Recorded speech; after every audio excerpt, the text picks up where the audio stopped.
Hi, this is Bill Kenower of Author Magazine, and tonight I'm talking to Brian Herbert and Bruce Taylor, co-authors of Stormworld.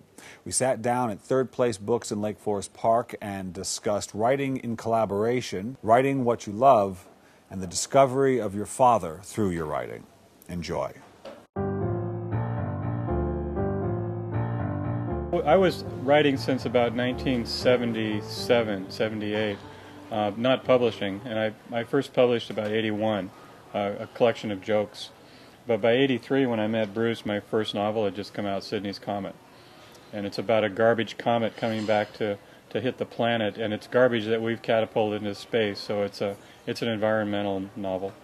Magic realism is probably the best way I think of it is in terms of like lucid dreaming, where you have a realistic setting. We have these very magical, very strange takeoffs that are happening, but you don't really see them as odd. They're just all part of the ongoing story, just like a dream.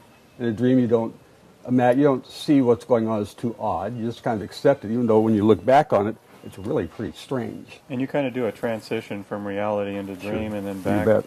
Same thing. Yep, that's the way it works. And that is the hallmark of magic realism. Are those strange transitions of reality. The juxtaposition of reality and kind of these fantastical takeoffs.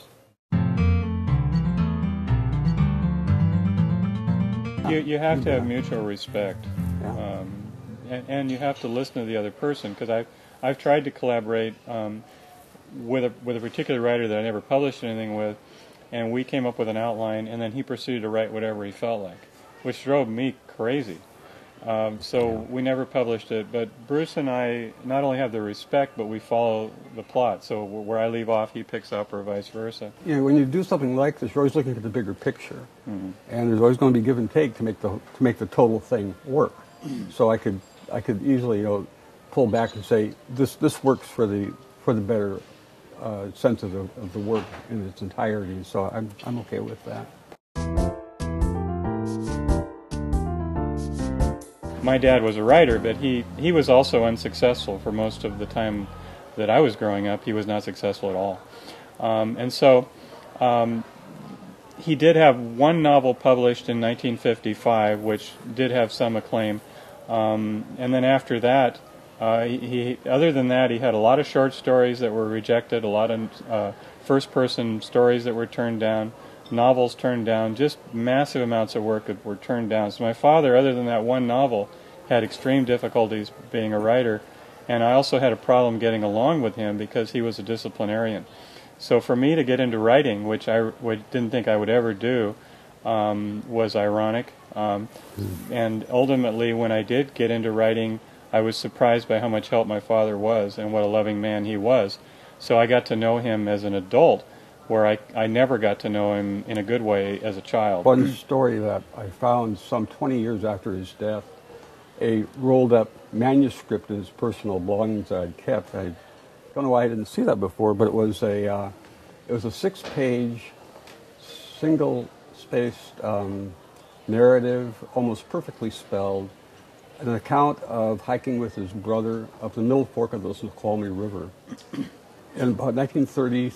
33 to 35, and it was so well done, and he never gave himself, he was so frightened of success, so frightened of not being able to overcome his own background, which was highly abusive, that any sort of feedback, no matter how well intentioned, he just caved in. But when I found that manuscript, that became the basis of a second work that I've been working on, Magic of Wild Places, which is the second book of a spiritual trilogy, and this was about my relationship with him and how ironic it was that when I found that manuscript, I saw where I got my energy for writing, and he actually gave me, he actually in some way gave me that energy to go forward with that, and so ironically I ended up publishing him. He never saw publication. But you took his manuscript and found the places on the trail, too, where he was. Oh, yeah. And what I saw in that manuscript was, I saw this joy of life. And this was not the man I knew. The man I knew in my life was really depressed and shut down.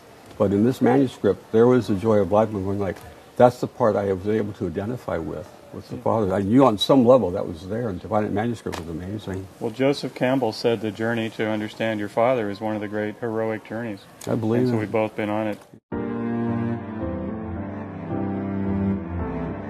Well, I'd say get into a writing group and get feedback, but it has to be a group of people that you trust and that aren't going to play little power games and put you down and try to gain power in the group at your expense.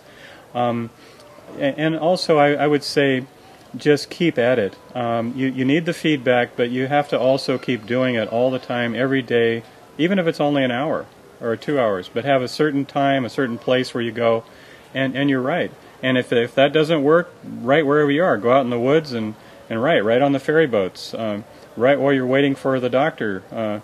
So just keep doing it. And if you really are a writer, I think you'll find that you're not in a good mood unless you're writing. If you're not passionate about anything, it's not your calling. So you got to be passionate with it. Read extensively and write what you love to read. I think that's the best thing right there. If you're reading something that you truly love, you're probably going to want to write it. Mm-hmm. It's like with anything. If you love it, you'll find a way to do it, and that becomes the center point of your life. And everything revolves around that, and all decisions revolve around that. And if that's not happening, you might want to question what you're doing, because it's got to be fun, it's got to be joyful, and you got to really want to do it because it's work.